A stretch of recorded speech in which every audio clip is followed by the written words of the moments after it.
AI is incredible. It can teach you how to fry an egg and even write a poem, pirate style. Yarr! But it knows nothing about your work. Slackbot is different. It doesn't just know the facts. It knows your schedule. It can turn a brainstorm into a brief. And it doesn't need to be taught. Because Slackbot isn't just another AI. It's AI that knows your work as well as you do. Visit slack.com/meet Slackbot to learn more. Your favorite local grocery stores like Kroger, Ralph's, Fred Meyer, and more are now delivering on Uber Eats. Get 40% off your order of fresh, quality ingredients. Whether you just got home to an empty fridge or suddenly got a craving to whip up something new, you can get everything you need delivered in as little as 25 minutes. Get 40% off your order with code Kroger2026. Plus, members get $0 delivery fees. Order now on Uber Eats. Orders of $30 or more save up to $25. Ends 4/30/26. See app for details. It's Monday. You know what that means. Joe's pissed off at the world. I'm not pissed. Who's pissed off at the world? You are. OG's pissed off at the world. That's not new. My goodness, that story you told us about baseball. I'd be pissed too. I mean, we were winning, so whatever. Anyway, now that we've said pissed 3 times. Yeah, what? To get the week started on a grumpy note? No, I know. Rewind. Start over. Come on. Let's put on our happy face. Turn that frown upside down, as it were. Yes. On behalf of the men and women at Navy Federal Credit Union and the men and women making podcast in Mom's Basement, how about, OG, we start off with a salute to the troops. That always makes me happy. It's people keeping us safe. I just found out, by the way, that my nephew is joining the Army Reserves. Awesome. Yes. Here's to our troops. Let's go stack some Benjamins together, shall Thanks, we? everybody. I'm just going to keep on drinking my store brand Theraflu. Store brand. It's so nasty, dude. Like, I like the real brand name Theraflu. This is a tee up for what we're going to talk about later, because not a great way to save money is buying the store brand of anything that's flavored. And this tastes like I'm drinking hot Kool-Aid. It's nasty. Yeah. I don't go with the store brand Tums. They taste like chalk. Don't go with store brand Theraflu. Yeah. Store brand NyQuil is okay. I've had some experience with that last week. Because you've done lots of shots that you don't want to taste. No. Just get it down there as fast as I can. just quick. All right. Speaking of quick, let's have it open to the show, Doug. All right.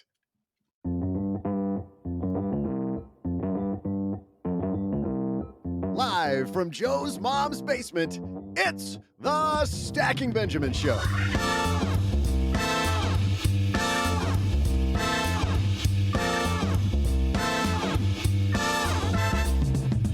I'm Joe's mom's neighbor, Doug, and today we go behind the scenes with Tiff, the Budgetnista, and her new PBS series. What does it really take to create some mass market financial literacy? You'll find out. Plus, how about paying for your fast food in 7 easy payments? You are now able to, and we can't wait to share the details. And of course, like fireworks on a summer evening as your girlfriend is breaking up with you, I'll share some absolutely memorable trivia. And now, 2 guys who... I just made that up. That's not a real thing. And now, 2 guys who think a side hustle is trying to sneak over to the fridge while Joe's mom is distracted by Final Jeopardy. It's Joe and O-G.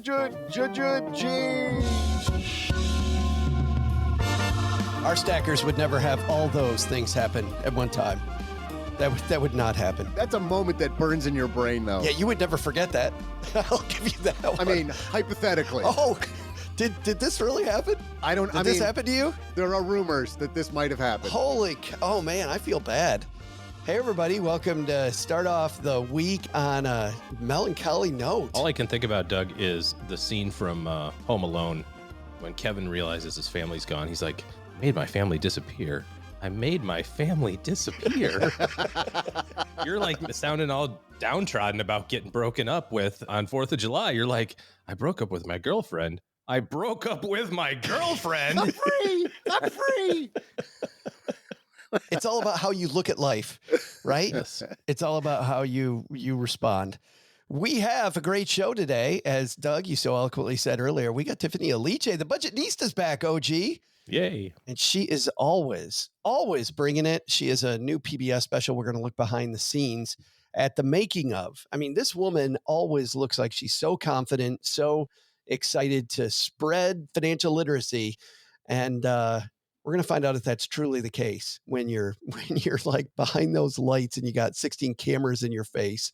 I remember the old days of like Susie Orman doing those PBS specials. Remember that? No? Yeah. That's not that old. That's not like old days. That was like 10 years ago, right? 5 years ago? I think that's longer than that, dude. I think it's the 90s. 25. Oh, crap. I think it's the 90s. Of course, our friend of the show, Ed Slott, doing those. I remember that too. Wayne Dyer. Remember all those ones with Wayne Dyer? I would watch the Wayne Dyer ones. Couldn't change the channel fast enough. Really? Really? There's a reason they put all the boring shows on PBS, Joe. If you waited long enough, you could watch all of the Les Mis. You just had to sit through. It was like 7 hours. 18 they'd fun put drive. like little commercials in between, but you could watch the whole thing. But you had Wayne Dyer. I'm with you, OG. I like Wayne Dyer. Wayne Dyer was legit. I thought that was good stuff. Power of intention. We got great stuff today. In the world's best headline, we're going to see if we can make OG's head explode with this headline. This will be amazing. But first, sinus pressure should be easy.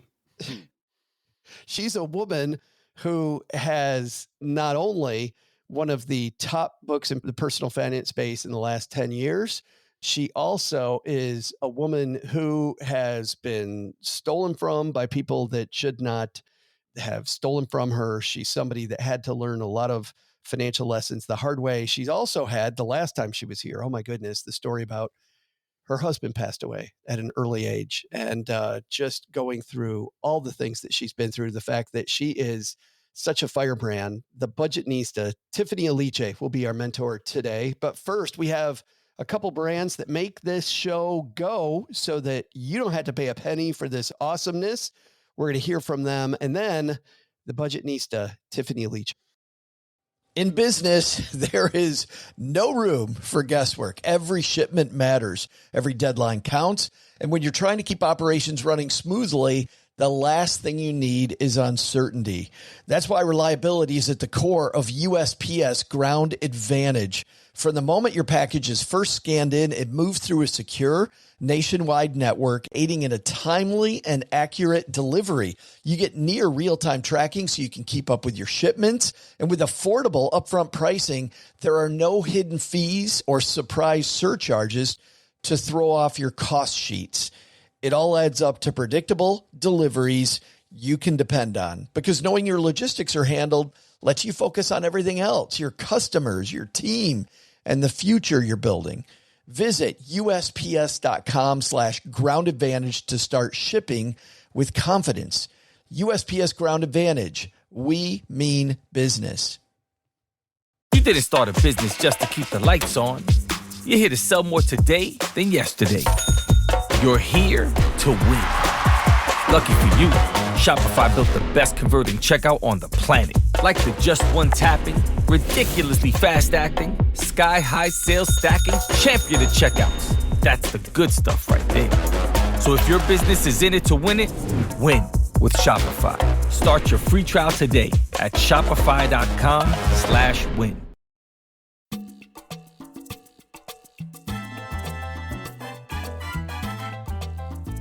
Guess who's back in Mom's basement? Tiffany Aliche is here. How are you? I'm well, Joe. How are you? I'm just trying to keep up with you. You are all over the place every time I turn around. And well, we're going to talk about the latest place you've been, but you have had time for some sleep. I gotta hope once in a while, Tiffany. Yeah, honestly, I'm not nearly as busy as social media would have you appear. I definitely have a lot of downtime. That is good. Hey, I got a question. From where you sit, I see all these fantastic financial educators now. I see all of these people trying to teach financial literacy like you do so well. It's available everywhere. And yet every day, Tiffany, you and I come across people who say, I don't know where to look. Mm-hmm. Like, thank God I found the Budgetnista because I have no idea where to look. And I'm like, have you checked YouTube? I don't know. There's like 9,000 people. As a group, as financial educators, as a group, mm-hmm. What are we doing wrong? Like, how come the message isn't getting out the way you and I would hope? I think one, it's not in enough school systems. I think by the time people start looking, they're typically in some sort of space of desperation. Maybe they're about to lose their home or they want to move out and they can't afford it. And so I think sometimes when people navigate from a place of panic, that's when they're like, I don't know where to look, or maybe they're just overwhelmed by the number of places they can look. I don't know that we're doing anything wrong. This is way better than when I first started because I really didn't know, other than like a random book, where do I even turn around? Where do I tap into? But with social media, with so many books, like my bonus daughter, she's 18 and she thought she was going for a job, like opportunity. And she was like, it seemed weird because I don't know. They were telling me I had to pay money and it was an MLM.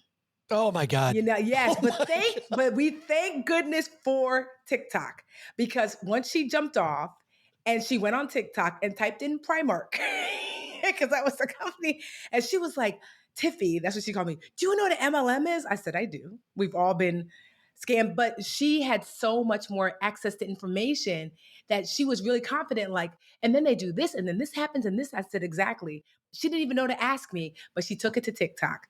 And so I think people are looking. It's just maybe younger people that are finally figuring out how to look. I love that. I love the fact that you're living in the gain instead of the gap, so to speak. Mm-hmm. You know what I mean? Hey, it isn't as good as we want, but it's, and by the way to lead like a school teacher with, it's not in enough school systems. Like I caught that loud and clear. Yes. But now you differentiate yourself for people that are brand new to the Budgetnista, though. You really do, though, kind of start in a different place, not with the panic, not with the what's the stock market doing today? What's all the news of the minute? Talk about where we really should start if we're on step one of trying to get whole with our money. Well, really, I just like for people to start with what's actually happening now. Well, let's look at your finances and what's happening. What does your debt look like? What's your credit score? Are you budgeting? How much do you make?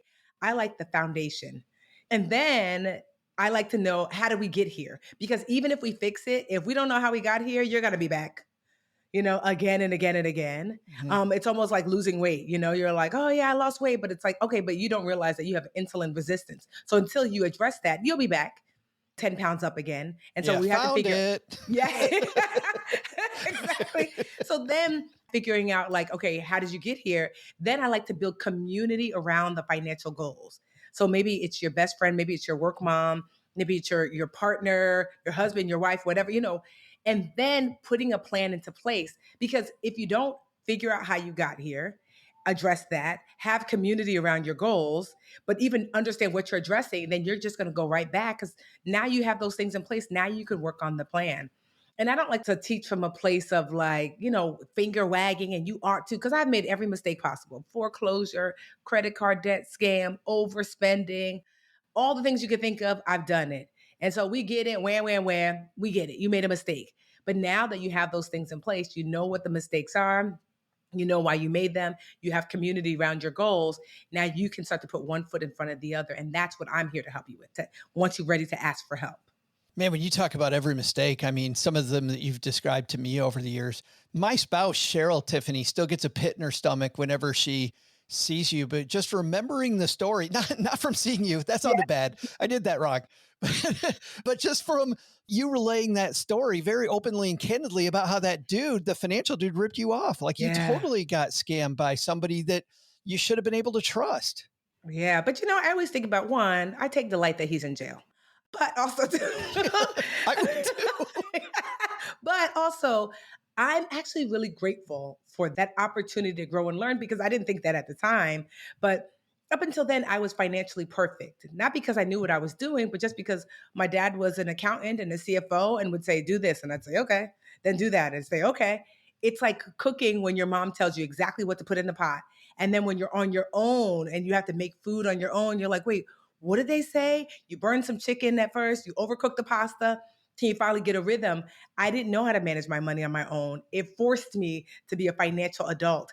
It was a really rough road digging my way out, but there would be no Budgetnista without that mistake. So I'm grateful for it. I love that messaging too, that if it doesn't kill you, you're going to be okay. Mm-hmm. We will live through this too. Yes. And I can't tell you how many times that I've told people, they're struggling, they feel shame about their thing. And then I tell them my story and they're like, oh, I'm not as bad as you. But I love that though. Tiffany's like, hey, hold my margarita. Yes. I got one for you. Yeah, right. I love that you brought up community, because lately something I've spent a lot of time doing is studying what like happy retirees, what they really like. And some of the math that you do when you're getting ready for retirement. It's not the same math as when you retire. Like happiest retirees have no debt, right? I mean, they're smart enough to know the arbitrage thing and they don't do any of that. They're like, forget it. But also the happiest retirees keep connections. And we're learning that this idea of I retire and I go sit in a chair equals I die. Yes. So for all of us, even if we are introverts, I think this idea that you brought up a connection is so important. But I've gotten pushback, Tiff, from people going, I live in the middle of nowhere. How do I find these connections that you talk about when, I live in the Ozarks or someplace where there's not a lot of people or small town America? Even if you're in small town America, I remember I was watching this Netflix documentary about, what are they called? People who live to 100? Not Octarians. Oh, yeah, the Blue Zone. Yes. And what they found, so there are certain places, it's like a place in Japan, there's a place in Italy, and there's a few other places around the world where they're like, how do so many of these folks here live to 100? And 100%, Joe, what you said, they are integrated into the community. If you are someplace far, you might honestly consider moving closer to other people. This is why you see so many retirees are like, I'm going to move next to my kids and the grandkids. Yeah. So that's a big move, but you might want to do that. But also, too, even if you live in a small town, well, who lives here? Are there 3 or 4 people that you could connect with regularly?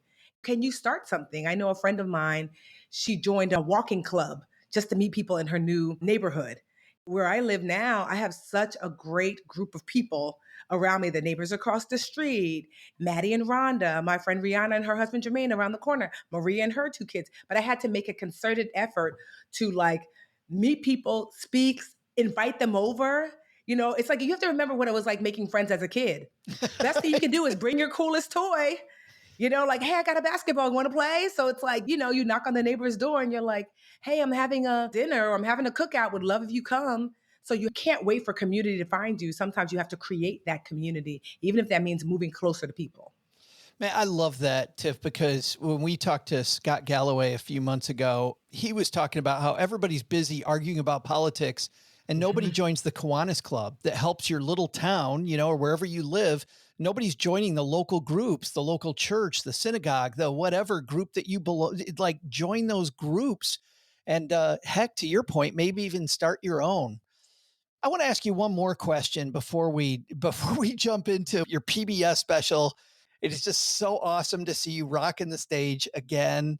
But before we get there, stock market lately all over the place. You can't get away from politics no matter what you do. You got everybody arguing all the time. What are you telling your dream catchers about setting your stuff up so that you sleep at night with all this crap going on? Well, I tell them what my therapist tells me because I was stressed because honestly, it was taking me out. Because every time you turn around, you're like, a trade war, the stock market's down, everything's, I felt like Chicken Little and the sky is falling. Yeah. So what I was doing, which is not healthy, was I was blocking everything. I said, you know what? I'm just not going to participate in any of it. I'm just going to not be on social, not look. And the problem with blocking everything is that you block the good as well as the anxiety inducing. And so I was missing out on the good things. So she was just like, that all of these emotions you're feeling, you are allowed to feel them. Let them come in like a wave. It's like, I don't know, I live in Jersey. So every year we go to the Jersey Shore.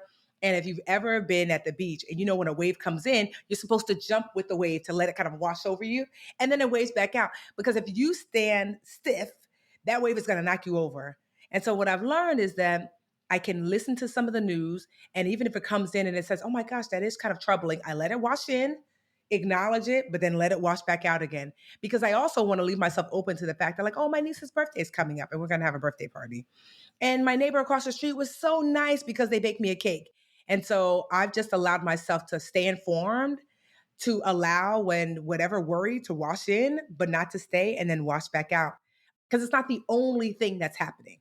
It is one of the things that are happening, but it's not the only thing. And then also, too, it depends where you are financially.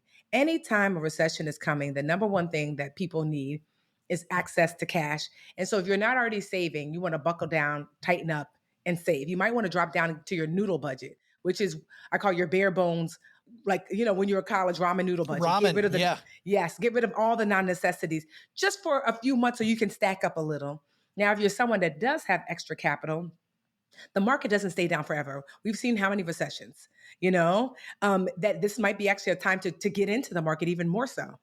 The S&P 500 is going to rebound. And quite honestly, we were on a trajectory upward for a long time. There was always going to be a market correction, whether it was because of the current administration or otherwise. The market was going to dip and come back down because that's happened for the last 100 years. That's just how it goes. So if you have the extra capital and you're living below your means, it might be a great time to jump into the market. This is not financial, investment advice, just something to consider. Every time something like this happens, I see a bunch of people online that were like, where did this come from?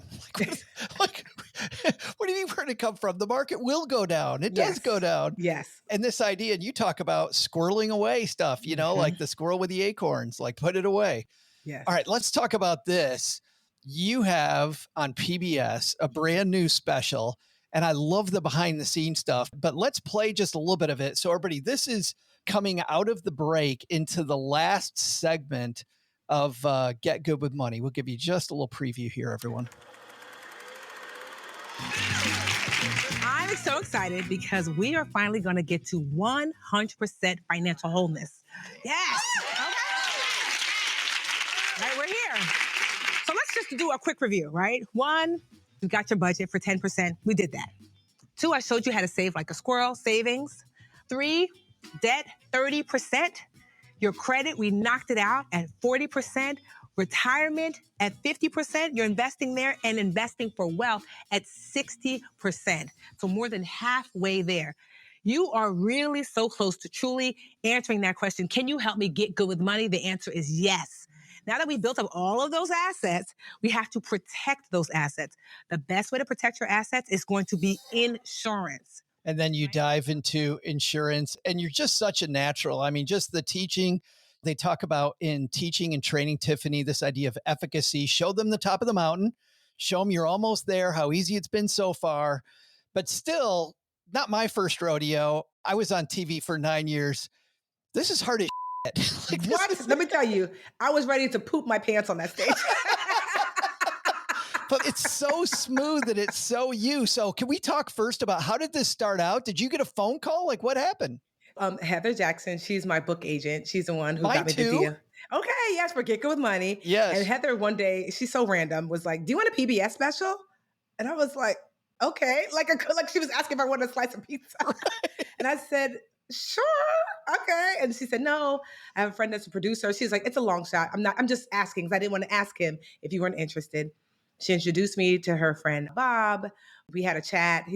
I love Bob, very ornery, like one of these guys that was like, I'm not impressed with anybody. The answer is probably no. But he was like, you know what, Tiffany, I kind of like you. Wow. Like, okay, I know. Like crusty guy's been doing it for like 150 years. Yes, Yeah. Exactly. And so he was like, I'll pitch it to PBS. They're probably going to say no, but we'll see. And I just said, okay. And so he pitched it to PBS and they said, okay, we'd love to do a special. Okay, so wait a minute right there, because I remember like in the 90s, do you remember these? Susie Yes. Orman doing the special, Rick Steves, that travel guy, even Ed Slott had one, Wayne Dyer. So how weird is it after watching all those that you're on that similar stage with those people around in the audience? It was just so, I think, so normally I'm pretty hyper, but when I get freaked out, I become very stoic because it's almost like, my heart can't take it, So I was like, I couldn't focus on the bigness or else it would like overtake me emotionally. When they said PBS said yes, even then I was still like, okay. And then as we started to work on the script, that's when it really hit me like, this is kind of a big deal. Oh my God. And then I'm like, a script? Oh my God. Because usually I do like a keynote and, like I have my notes or whatever, but I'm like, this is a script. Yeah, like got your points down when you do a keynote. Like I got to hit this mark, this mark, this mark, and this mark. But this was like a script. And I was like, okay. So we did the script and then I had to practice it with them on Zoom, which is kind of awkward because, you have to perform, but you're like on Zoom. And then we hit a taping day and I was okay until, so just the week before, I have a best friend, Cabral, that owns an optical center called the Elegant Eyes in Newark. And he was like, Tiffany, you're 45, you need glasses. I was like, I don't. He was like, I guarantee you. Like this is just what eyes do. And so I'd gone there and he was like, yeah, you're 2050. You're probably 5 years late. And so I was like, all right, I ordered them. I said, I'll get them later. Big mistake. So I get to PBS the next week I never did what is that screen called? The Oh, teleprompter. the teleprompter. Oh my Oh God. my God. That's so hard to read. And imagine with not the glasses that you need. Oh God. So it was Well, the wait day a minute. before. Even before, let's go back to the teleprompter in a second, because how long was that script process? That's got to be 3 or 4 months where you're scripting the stuff out. They went very quickly. So it took about like a month because thankfully they took my book and pulled out as much as they could. Oh, and good. then I had to go through it. And then we worked through the script together for like a week or so. So it took about a month to 2 months to like really work through the script. Okay, so then they feed it all into the teleprompter then. And now blind Tiffany Aliche like leaning forward I'm like in my she's Crocs 80. on the stage and I'm like squinting like, hello, my name is Tiffany. The way the room was dead silent, it was so brutal. I don't know that I've ever bombed like that. I don't know ever. And it was just like, I mean, you've got the, because they're testing everything out. You got the camera guy, PBS person, everyone's there. And all you hear is, like that lone cough into the wilderness. And I'm just like, oh my God, my heart was racing. I was like, oh my God, I cannot read this teleprompter. So we tried everything. They're like, let's make it slower. And I was like, that was worse. And I said, okay, literally, I said, can we just stop for a moment? Because, all eyes are on you. And I said, can I do it like how I would normally do it? And they said, yes. I said, I would not look at the teleprompter. So I had the script written and I highlighted because essentially it's the book that I wrote. I know the 10 steps. And I said, so I just highlighted like the word budget. So I knew teach the budget part, credit. And so I was like, we started from the beginning and I just saw, okay, budget is first. I taught about budgeting. Credit was next. I taught about credit. And it was way better.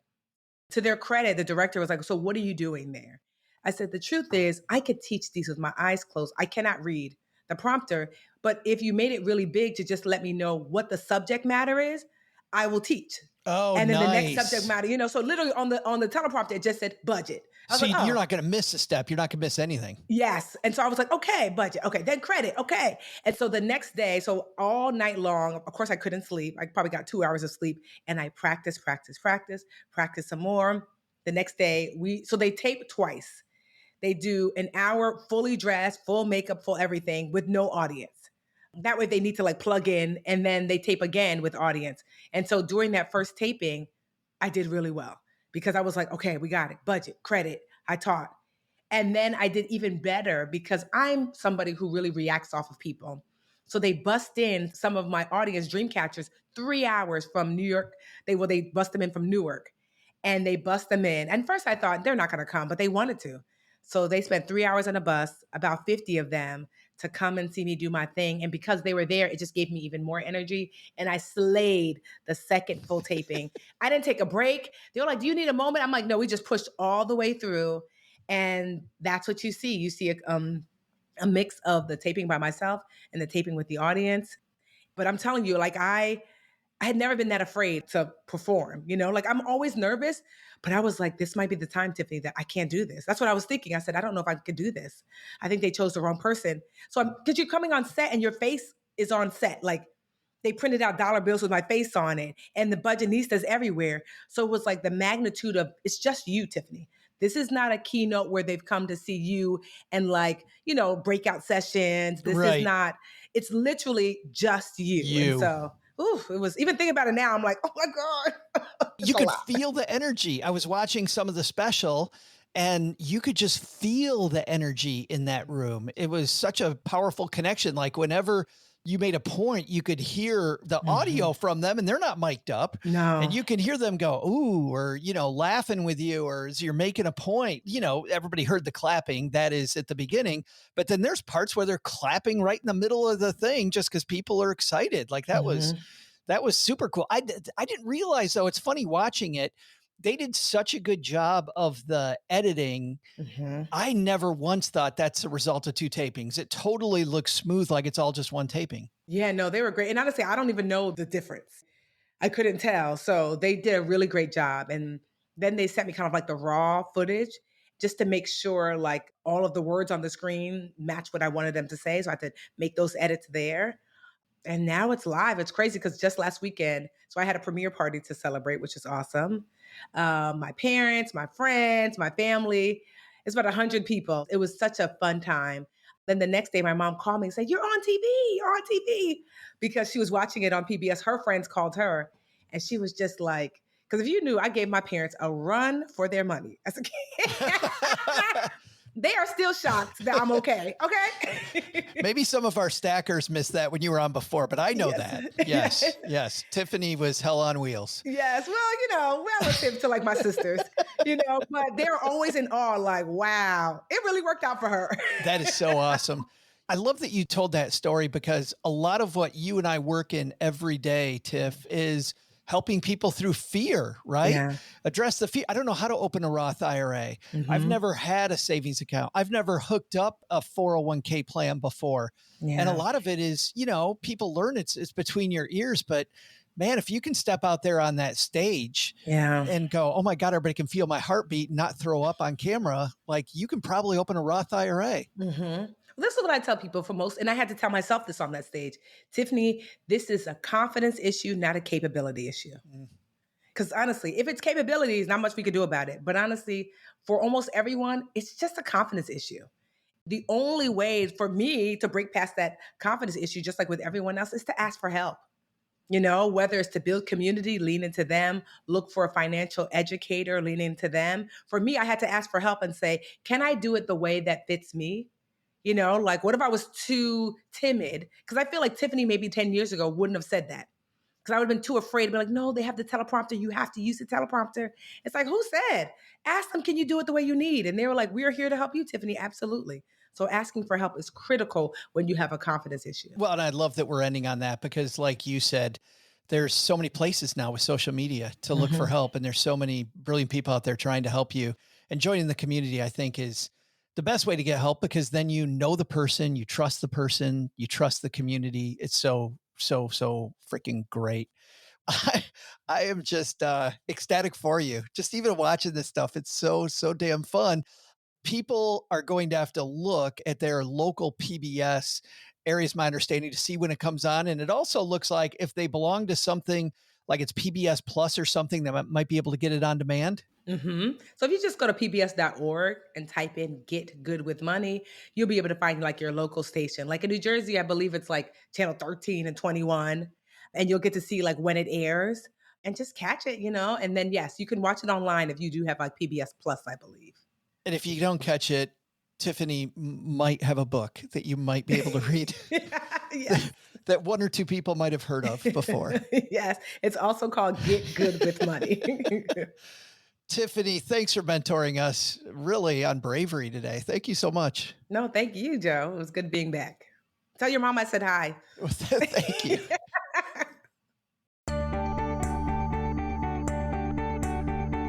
Hey there, stackers. I'm Joe's mom's neighbor, Doug, and it's windy outside like Oklahoma, where the wind comes sweeping down the plain. On today's date back in 1943, the hit Broadway play debuted, an anniversary that reminds me to try out for the next local theater production. Can you see me on stage performing a comedy like Tuesdays with Morrie, or maybe some deep, dark tragedy like Mamma Mia? And of course, have you not watched Mamma Mia? Trust me, that's a tragedy when you watch that. Anyway, of course, you'd all be invited to Texarkana's Perot Theater and bear witness as I totally dominate the stage. Speaking of Oklahoma, in the hit show Euphoria, a woman everyone calls my twin sister by another mother, actress Zendaya, dominates. On one episode of Euphoria, one student creates a play called Oklahoma, but different from the original. It's just an excuse for her to air dirty laundry about everyone in school. Zendaya also starred in a hit movie recently, one that's been reimagined a whopping 5 times since 1984. So here's today's question. What movie is it? I'll be back right after I go search Joe's mom's spice cabinet for something good. It's all about the spice, they say. Did you know Fast Growing Trees is America's largest and most trusted online nursery with thousands of trees and plants and over 2 million happy customers? Whether you're planting fruit trees, adding privacy, brightening things up with flowers, or bringing in houseplants, Fast Growing Trees has it all. Even better, they can help you find options that are right for your climate, your space, and lifestyle. Click Order Grow. Every plant arrives healthy with the Alive and Thrive guarantee straight to your door. So if you're ready to get planting, this is the moment. Right now, they have great deals on spring planting essentials, up to half off on select plants. And listeners to our show get 20% off their first purchase when using the code WWO at checkout. That's an additional 20% off. Better plants and better growing at fastgrowingtrees.com using the code WWO at checkout. Fastgrowingtrees.com, code WWO. Now's the perfect time to plant. Let's grow together. Use WWO to save today. Offer is valid for a limited time. Terms and conditions apply. Go to growingfasttrees.com for details. This episode is brought to you by Indeed. Stop waiting around for the perfect candidate. Instead, use Indeed sponsored jobs to find the right people with the right skills fast.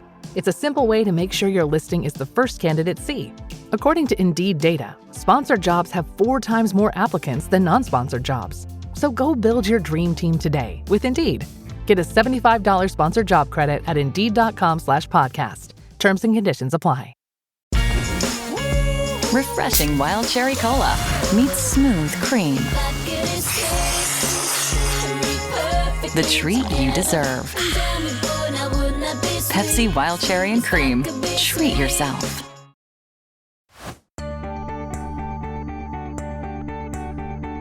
Hey there, Stackers. I'm Spicy Guy and guy who doesn't appreciate the looks he gets when he talks about being spicy, Joe's mom's neighbor, Doug. Zendaya is a tour de force. Not yet 30 years old, the young actress not only starred in Euphoria, but she also has 2 Primetime Emmy Awards and a Golden Globe. Not quite the glorious Plutus Award this show has won, but it's a start. Today's question is, what Zendaya starring hit film has been remade 5 times since the mid-'80s? You could have one with 2 different answers. You're correct if you said Dune Part 1, but the judges would have also been okay if you'd gone with the cryptically named sequel, Dune Part 2.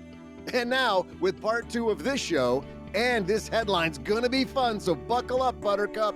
It's Joe and OG. Did you watch the movie Dune, OG? No. No, not your thing. There was explosions. Did anybody die? There was tons of people die. I mean, that's why I'm surprised. Yeah. Didn't go with that one. Hey, what I'm not surprised by is this headline. Am I not surprised by this headline? The cynical part of me is not surprised by this headline. Let's do a headline. Hello, darlings. And now it's time for your favorite part of the show, our Stacking Benjamin's headlines. Our headline today comes to us from CNBC. Heck, it came from just about everywhere. And we have had so many stackers, thank you, send this to me going, you got to talk about this. Let's go there. Mackenzie Segalos writes. My favorite part about doing headlines is listening to you pronounce the name. Klarna, the buy now, pay later lender that's headed for an initial public offering, said 2 Thursdays ago that it's signed on. Wait for it. OG, wait for it. Watch him, Doug. Watch this.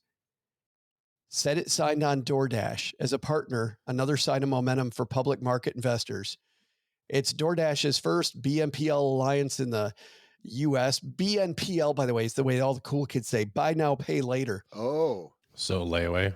Yes, and gives users of the restaurant delivery service a new way to pay for meals. But it's not layaway. You get your food right away. Right now. Have you not ordered Chewy's DoorDash before? It's like $170. Yeah, I mean, just think about it. I could have my Chewy's today. What is Chewy's? Stop. Oh, my God. Really? No, what the hell is Chewy's? Oh, my God. Somebody. Like a Chewbacca-themed restaurant? Yeah, that's it. Yeah, that's 100%. Anyways, I mean, it's pretty pricey to get DoorDash, so you might as well have a payment plan of some kind. He said sarcastically. No, there was no sarcasm in there, Doug. I know where he gets DoorDash from. Anybody else would need a payment plan. From Del Frisco's? Right, exactly. That restaurant I do know. Who doesn't DoorDash Del Frisco's? Because steak tastes better when it's delivered by a person who's doing a side hustle. Drives across the state. Definitely did not spit on your fries. No, they put the little sticker on there. Yeah, this is a bad idea. What was the meme that I saw? Did you guys send it? It was like the hamburger guy from Popeye. No, I haven't seen Brutus? it. And it said... or Wimpy. Yeah, Wimpy. And it said, you, sir, may have your cheeseburger today. And 99% of people listening to the show have no idea what we're talking why about. That's funny. I will gladly pay you Tuesday for a hamburger today. That is it has finally come full circle. So now you can pay Tuesday for your hamburger today. You know, I was pretty angry. I was at this big mall in Houston, and the place we were going to dinner was there. And as I was walking through these corridors, just thinking about all the people spending money around the holidays, I turn a corner and there's a huge Klarna sign, OG. And it was talking about how the holidays can be brighter with Klarna.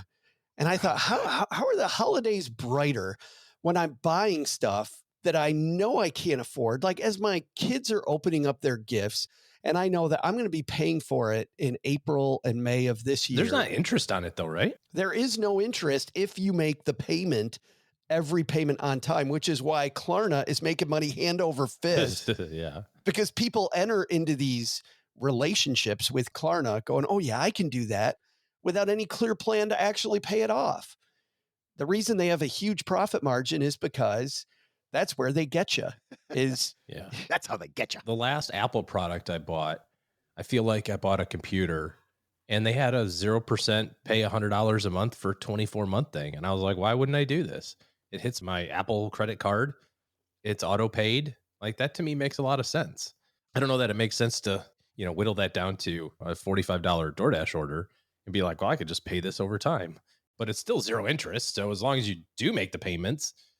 I don't want to associate my future productivity with stuff I did in the past, like as little as possible. I want to leave, when we take a look at stocks, right? If you're looking at an individual stock and you're deciding if it's a good buy or not, what's the first line you look at? Free cash flow. And if I got all my cash flow tied up in the sins of yesterday of 3 weeks ago's Taco Bell order, and that's the gift that keeps on giving, though. In more ways than one.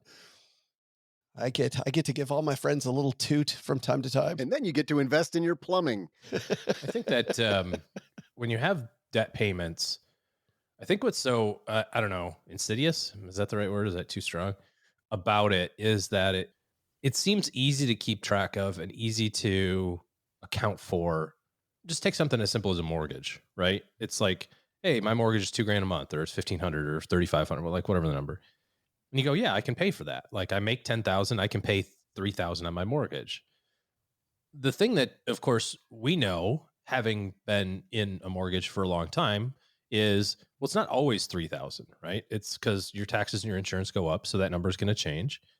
As you're thinking about your financial future and you're thinking about like cash flow and you're thinking about resources that you need and that sort of thing, if you're going into financial independence or kind of closing in on financial independence and you have this $40,000 a year payment, how much money do you need to have set aside in addition to your normal living expenses to pay this $40,000 a year that's going out? Or how much less money do you need set aside by the time you get to financial independence if you don't have this $40,000 a year? We have a great interest rate on our house. We refinanced in 2021, like a lot of people did. I did a 15-year term at 2.5%. And people, maybe even you, Joe, were like, whoa, what are you doing? Do the 30. Get the 2.5 for 30. That'll be a lower payment. And I'm like, I want to have this, my daughter at the time was 5. I was like, if I can have this paid off by the time she goes to college, that's $4,000 a month that I don't need to pay. Yeah, I don't need to have going out when I have this other thing that I know is happening, or at least I'm pretty certain will happen in terms of college. Or from a financial independence standpoint, notwithstanding the interest and okay, well, maybe if you invested the difference, you make a few extra dollars or that sort of thing. It's like, I don't need $50,000 a year. If you have to pay $50,000 a year in payments, you have to make 75. There's that day that happens, it might be coming up, where on average you get to keep the rest of the money. Yeah, the tax freedom day. Tax freedom day. There you go. It's coming up. It's sometime in April or May, I think, for most people. And it's like, until then, you've just paid the government, basically. That's one way of looking at it in terms of percentage of the year. And so you think about it from a cash flow standpoint, you're like, I gotta make 75 freaking grand, go pay taxes, do all these things with my money so that I net out $48,000 so that I can pay my stupid mortgage. It would just be easier not to have that, in my opinion. And it takes a lot of stress away. It takes away. I've never met anybody. People ask me this all the time. Do you think I should pay my house off? Like, yeah, I think you should. I absolutely think you should. Not saying anything about the financial aspects of it or the interest rate arbitrage nonsense and that sort of thing, because I've never met a single person in my life that's like, Man, I'm so mad I don't have a mortgage payment. You know, No, I'm with you. No one said, I don't have a mortgage. Do you think I should go get a loan on my house? I've never had anybody say that to me. Should I go get a mortgage after being debt free? I talked about this on the main stage at Economy. And what's funny is we did I put a case study up on the screen. And I said, Jane has reached financial independence. She saved $2.2 million. She has $3,000 a month coming in on Social Security, $1,000 a month of rental income. Can she do it? And of course, the whole audience, 500 people all together, just go, yeah, she's there. I mean, these are people that know the financial independence journey enough that they go to Cincinnati for a conference on the topic, right? Kind of do a little back of the envelope calculation. Yeah, these people have already done all that math. They're like, yeah, easily. And I said, she has a mortgage of $189,000 left on it at 3.2%. Should she pay it off? You know, and I know what the whole audience said. They all went, no. Yeah. The entire audience went, no. And then I took them through a couple more slides and said, the answer is the happiest retirees. They're not stupid. They know the math. They know the arbitrage. They get all that. The happiest retirees pay off their debt. Yeah. I'm going to jump in here and say paying off my mortgages has made me more mortgages. I like that flex. There's a flex. Scoreboard. Oh, oops. Sorry. That's my bad, coach. Paying off paying off my auto loan on the El Camino. Yeah, I didn't. It's so rough. Sorry to divulge too much. But anyway, paying that one paying off my homes. Say that. Has made us more financially responsible because you don't want to screw it up. You're like, I'm in a spot where I'm debt free. So I do not want to get off of that platform. If you think of it like you're at second base and you're like, oh, I made it here safely. I'm not going to leave. I don't want to steal, coach. I don't want to take a risk because you're here and you don't want to mess it up. And so I wouldn't say I've gotten more frugal, but I've definitely, whether or not I want to go into debt, I think a lot harder about now that I am debt free than I did when I wasn't. Mm-hmm. And it's just like, well, the cookies are in the cupboard. I might as well eat them now because sooner or later they're going in there. So I'm going to get fat. Let's just do it all at once tonight at 11:45. Stupid analogy, but I'm with you, OG. I mean, I've never heard anybody who regretted paying off their mortgage at any interest rate that they had or mortgages. Well, and just getting back to this piece in Klarna, when you go to any creator conference, what do they emphasize? Create recurring income, sell subscriptions. If you can sell people subscriptions every month, that is just solid money in your pocket. You look at all the companies that you work with, they want you to do some subscription-based service because they want your free cash flow. Your free cash flow helps them create free cash flow. And then you go to a place like Economy and you're talking about retirement. How do you retire? You get away from all the subscription services. You get away from all that. You get rid of payment mentality. You have to get out of payment mentality, I think, OG, to win this game.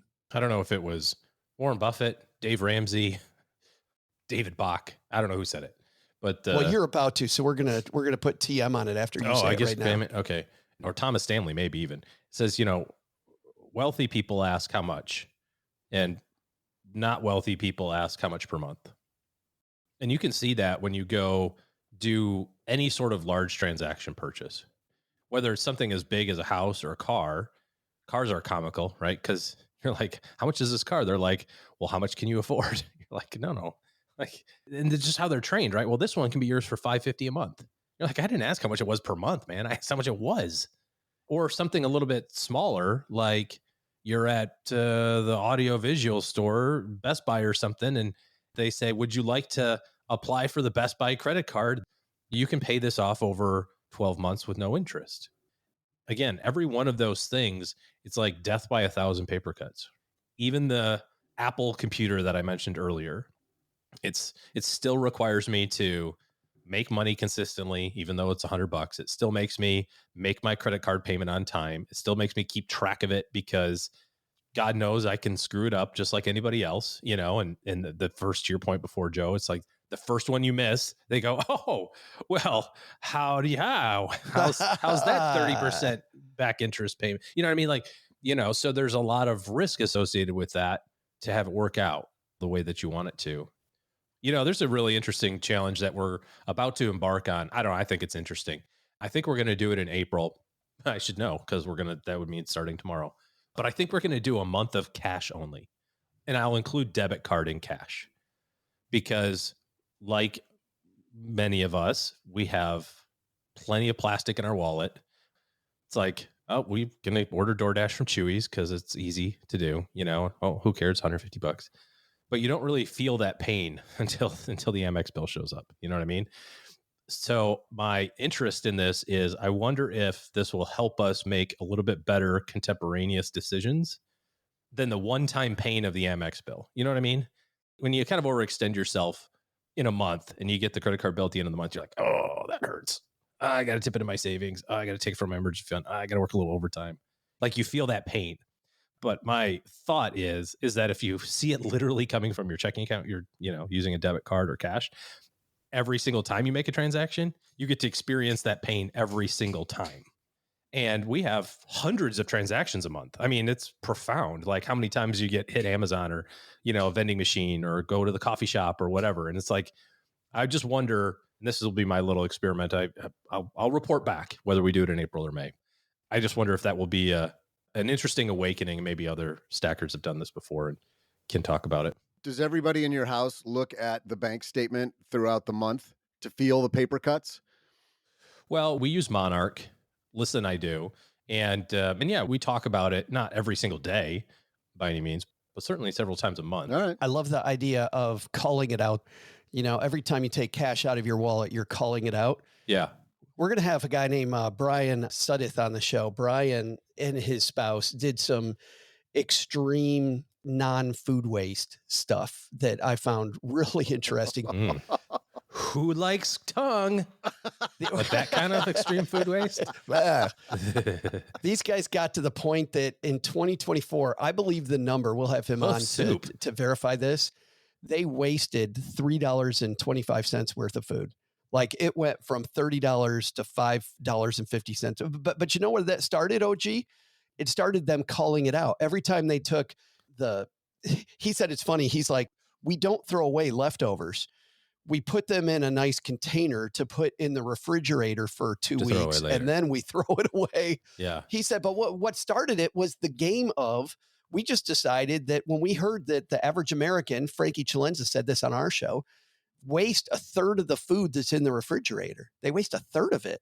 He said, once I heard that stat, every time I threw stuff away, we put a little thing on the refrigerator and we had to write it down that we were throwing it away. Yeah, like a bell or something. Yeah, and like this idea of just calling it out every time, hey, we're spending money, here's the cash, I think is the start of a fun game. My call out is our compost pile, because every time I walk out there with a bag salad that costs $6 and it's never been opened and it sat in the drawer in the refrigerator, and I have to I'm opening this brand new bag. I have to fish out the salad dressing package inside that's all covered with nasty wilted lettuce, and I'm pouring that into my compost, fooling myself into thinking that, oh, well, at least I'm feeding the compost. That's right. Yeah, at least I'm making compost. You know how much fertilizer I could have bought for the bag salads that I throw into my compost? Right. It's funny, and I can't wait for Brian to talk about this because he actually went over that. He's like, we have an order now, Doug, of things that when we go to the grocery store, he's like, we order the same stuff. He's like, that bag salad you pay extra for because it's already in there and made up. He goes, that has to be the first thing we eat because that goes bad the quickest. He goes, I bring that home from the grocery store. That's in 2 days. He goes, I bring home carrots. Those things never die. Yeah. Carrots. It's true. I think they found carrots in the Egyptian tombs. Right. I'm pretty sure. Well, those are those big, underneath the pyramids they found now, those big pillars? Yeah. Those are carrots. I mean, the other piece is, when we're talking about food, you guys don't have kids in the house anymore, but I'm sure you remember it. And the kids would stare into the pantry and go, there's no food. And you look and you go, bruh, there's more food here than I remember ever having when I was a kid. There's no cookies right now. Yes, but there's 47 cans of tuna. There's plenty of food. That's the other piece that I think is a good exercise to do every so often is just empty the freezer, just be like that. We're just eating the stuff in the freezer until the freezer's empty. There's hamburger in there. There's sausages and leftover hot dogs and steak with a little bit of freezer burn and half a bag of wontons that looked great at Costco. Yeah, exactly. Just get that stuff out and clear it out. You'd be, I mean, you talk about cutting your food budget. My gosh, if you just ate the food that was in your house, you could probably go without buying food for a month. When Cheryl and I did that as part of our success sessions last year, that's one of the things that we do is we have all the participants take part in a challenge, and you get to decide what the challenge is. But for Cheryl and I last year, it was eat the food in our freezer, to your point. Yeah. I thought it was going to take us maybe 2.5 weeks. It took us like 2.5 months to get through all the food. Yeah, because there's so much in there. In the freezer. It was so much. It was such a lesson. We're going to dive more into these topics in our newsletter called The 201. We give you the best in the internet, best links, most curated links on the internet on all of these topics that we talk about. Klarna, payment systems, man, so much that we're giving Kevin Bailey today to dive into. I know this is going to be fantastic. StackingBenjamins.com/201 to subscribe to the 201. That also helps us because when we go on the road, and I'm getting ready to have meetups in the next few months in Boston and in Cleveland. When we go on the road, I like that. When we I like go, how you guys did the same thing. What are you talking about? You went on the road and you did a meetup. I went on the road. I did a meetup. Mm-hmm. Yeah, our meetup was amazing. That's true. God, I keep on blocking it, and then you assholes keep bringing it up. You got to meet James and 2 pyramid scheme dudes. James saved the night. He absolutely did, because those other 2 guys, man, they were just sucking off the Stacking Benjamins teat. Just there for free beer and to draw circles. If you guys get 2 people selling our stuff, and then they get 2 people selling your stuff. I think we accidentally wandered onto the back porch the last segment of the show. The only thing I think we have today for the back porch is if you're doing your taxes, our tax guide is live. You pay for it one time, and you know what? You get it forever. So as the government changes the game, as your tax situation changes, as like OG, you just keep having more kids, and your tax situation changes as you have more young OG juniors. StackingBenjamins.com/ I don't think we're having any more OG juniors. No more. StackingBenjamins.com/tax guide. And we dive into 2 areas. Number 1, tax prep, which is some of you might be in tax prep hell right now. We'll help you with that. And then on the other side, tax planning, which I think is even more important, so that when you get this time of year next year, you won't have the problems that you might be having right now. So StackingBenjamins.com/tax guide. That is all we're going to do today for the back porch. Doug, you've got it from here, man. What should we have learned on today's episode? Well, Joe, first, take some advice from Tiffany Aliche. Financial literacy starts with community. Find like-minded people, and soon you'll be dream catching your way to financial success. Because everyone around you is supporting your wins, and you're supporting theirs. Duh. Second, thinking about financing your Burger King over 5 easy payments? Plain broiled doesn't taste as good when you're still paying for it 3 months later. But the big lesson? Apparently you can't just call Zendaya's people and tell them you're her brother by another mother, and you wanted to say hello. Well, I mean, I guess you can, but for some reason, they won't put your call through. That's weird. Yeah, so weird. Huge thanks to the Budgetnista Tiffany Aliche for joining us today. Check your local PBS station to find out when her special airs. Now you'll know the behind-the-scenes story while watching. This show is the property of SB Podcasts, LLC, copyright 2025, and is created by Joe Saul Seahive. Joe gets help from a few of our neighborhood friends. You'll find out about our awesome team at StackingBenjamins.com, along with the show notes and how you can find us on YouTube and all the usual social media spots. Come say hello. Oh yeah, and before I go, not only should you not take advice from these nerds, don't take advice from people you don't know. This show is for entertainment purposes only. Before making any financial decisions, speak with a real financial advisor. I'm Joe's mom's neighbor, Doug, and we'll see you next time back here at the Stacking Benjamin Show.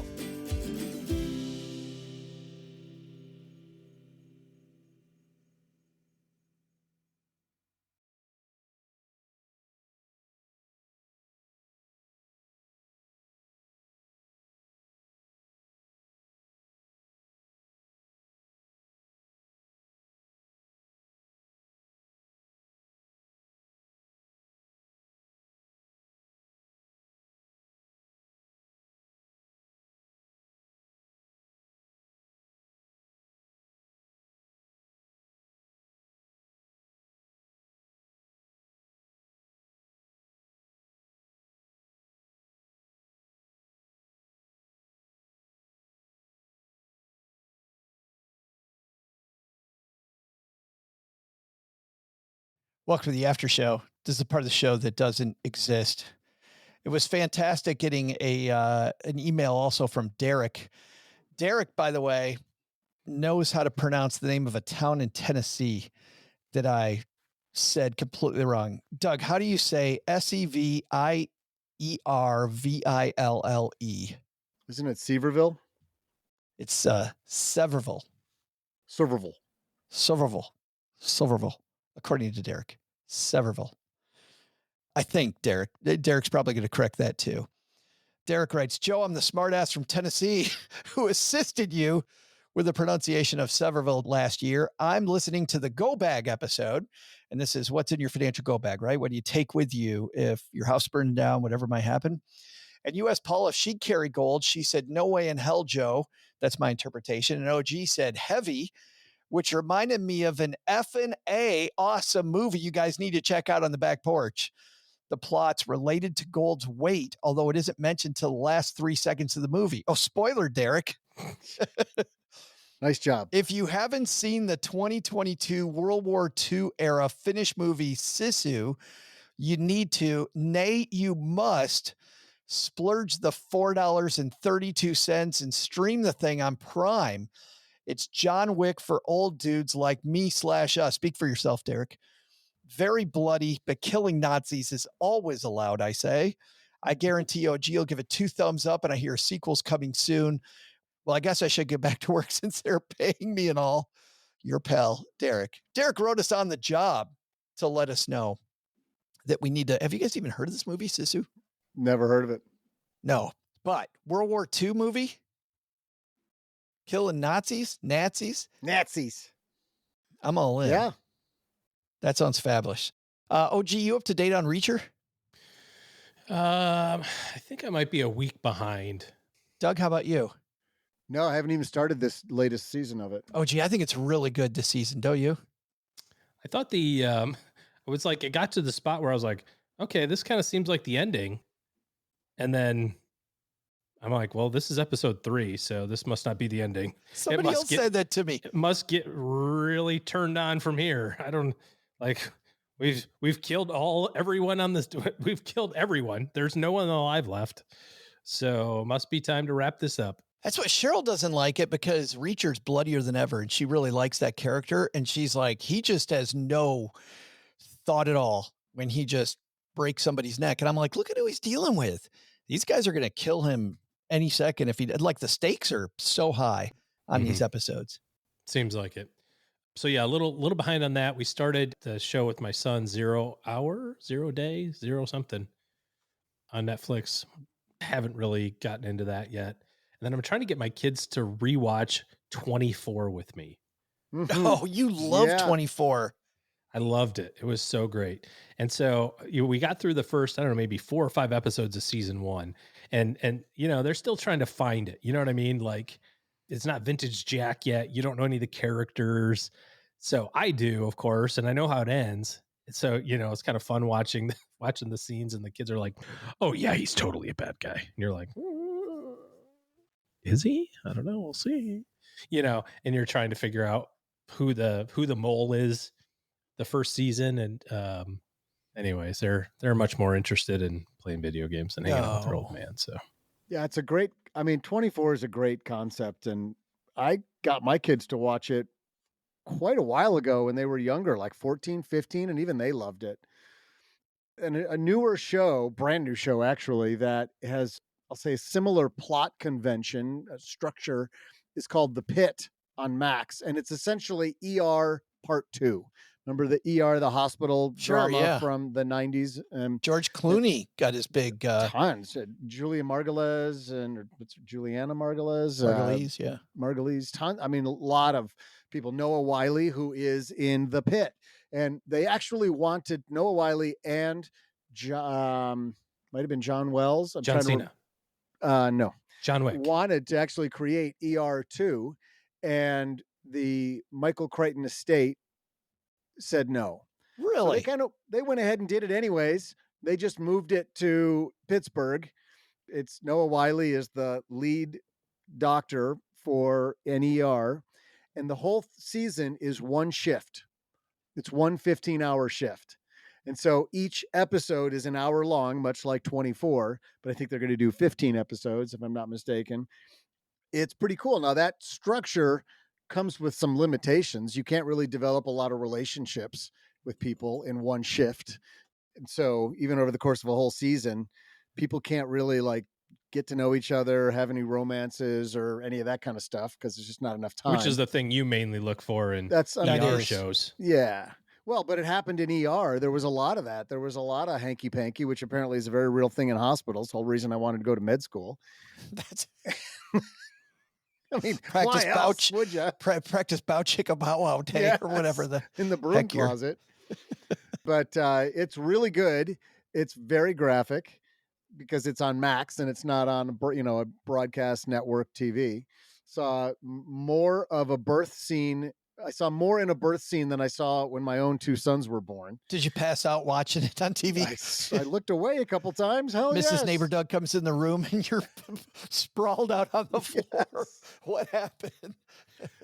But when OG brought up 24, it made me think of The Pit. It's good. I'm going to keep watching it. Here's what I don't like. They have got a checklist of all of current day societal ills, and they're just checking the box on every one of them. And so I'm only in like hour number 9 of this one shift, meaning I'm on episode 9. And we've had every headline you can think of. We have teenage pregnancy. We have fentanyl crisis. We have white collar opioid addiction. We have, you taking them all on. Violence on, medical staff. They're all incredibly valid, real things that are happening. I just don't know that every one of we're about to have a mass shooting. I don't know that every one of those things happens in the first 8 hours of an ER shift. That's a busy city. Yeah, that's the part. I know Pittsburgh has its challenges like every other big city, but I don't think it's quite that bad to get one of everything. The Tridge in Pittsburgh is lit. My niece just told me this last week. She's going to go to college in Pittsburgh, so I'll be visiting Pittsburgh soon. Chatham University. The Pirates.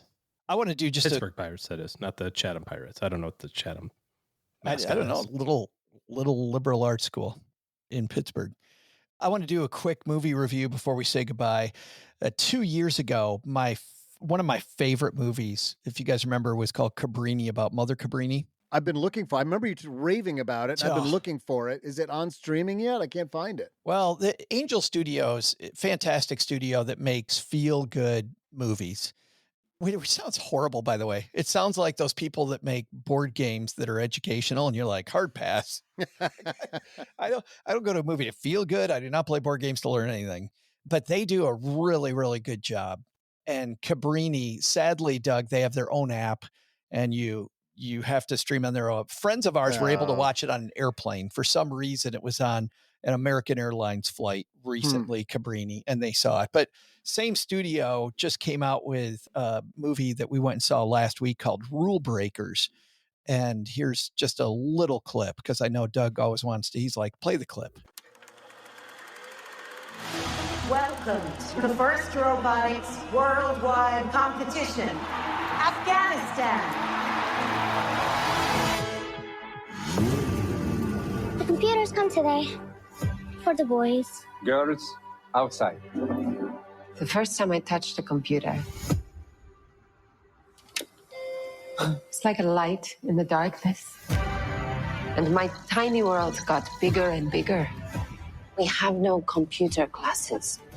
I'll learn how to use these and then I'll teach girls in Afghanistan. 10 classrooms are a drop in the ocean. It's not changing anything. We are looking for 4 girls who would like to learn about robotics and compete with teams from other countries. It'll show Afghan girls. Can you imagine starting in 2007 that you want to teach Afghani girls how to use computers? And then, as you heard the woman, this is a true story, by the way, just like Cabrini was. This woman says, you know what? I got 10 classrooms of girls learning how to do computers. That is a drop in the ocean. We're never going to get my mission accomplished. And she decides, after she consults with some Silicon Valley people, that, you know what? We got to get the word out nationwide about what we're doing. Not nationwide, worldwide about what we're doing. So they create a team called the Afghan Dreamers, which is an all-girls robotics team to go compete around the world. So they're dealing with Afghan societal pressures. They're dealing obviously with upheaval over the years in their backyard. They're dealing with social mores that are different. There's a scene where one of the other contestants from one of the other countries, they had a custom where they would autograph each other's shirts at the end of the competition. And one girl let a boy touch her shirt, and that is a no-no. And there were death threats to the woman that created the robotics competition. There's so much tension. You don't know what's going to happen next. Guys, this was another great movie. Just a great movie called Rule Breakers. And I know that it's only going to be in the theater for a short amount of time, but if you get a chance to see Rule Breakers, 100%. I left the movie. It was funny. The first thing I said when the lights came up, I turned to Cheryl. I go, "Oh, what a waste of time." And she started laughing because she knew exactly where I was. She's like, "That is the best 2 hours we've had in a long time." Wow. And at a time when everybody's bitching and complaining to each other all the time, I got to spend part of my day on social media, which drives me crazy a lot of the time. Or you turn on the news and it's people complaining and just to have a heartwarming story about people trying to succeed against all odds. What a great story. Rule How'd you hear Breakers about is. it? What made you pick that movie to go see? It's funny. Cheryl and I, Doug, look every Tuesday for the movie to go see. And we just went and we looked. I'm like, Rule Breakers, I don't know what this is. And it's funny because it came up and it said from Angel Studios. And I remember Angel Studios. I'm like, okay, that's Cabrini. And then I see the preview and I went, got to see that next. And then ran to the theater because I didn't know how long it was going to be there, which you'll probably need to do too if you want to see. I can't say I've ever picked a movie to see based on the studio that made it. Never. A lot of times, I want to see Black Bag because it's a Steven Soderbergh movie. And I'm really excited about that movie with Cate Blanchett and Michael Fassbender. It's the new spy movie that's coming out. We're going to see that tomorrow. So I'll pick it based on director, right? Yeah, that's more common. Yeah, but never. Oh, that's an MGM movie? Right. Oh, Netflix made that? I know it. Yeah. So Rule Breaker, big thumbs up.